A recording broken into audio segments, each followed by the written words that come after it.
You know, it's Halloween.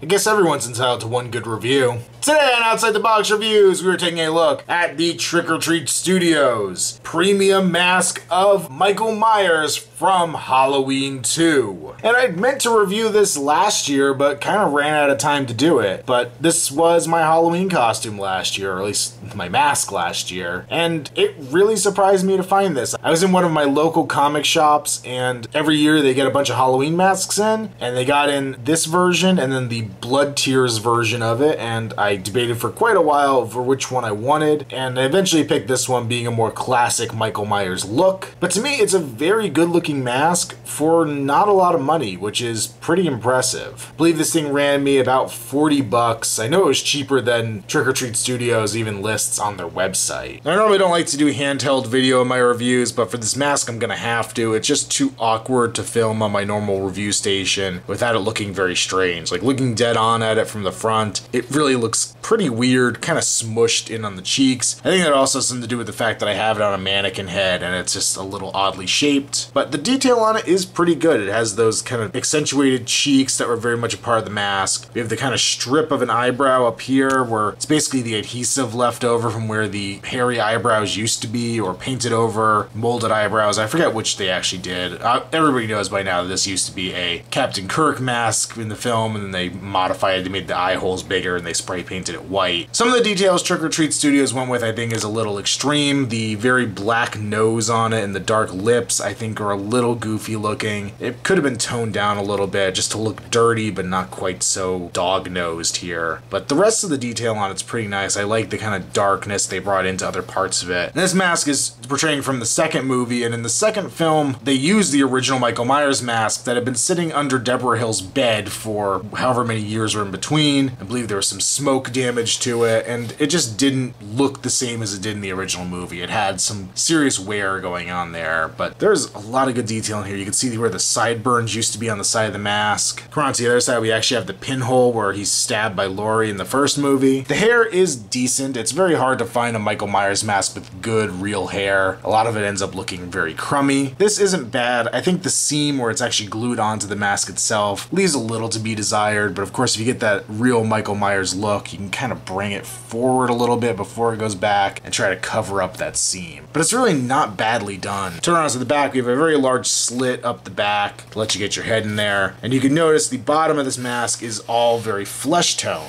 It's kind of paying homage to the original movie. It of course was the flesh tone mask painted white, and as the mask was handled, taken on and off day after day, the paint wore off and it became more flesh tone at the bottom. Now this is a little extreme from what we see in the movie.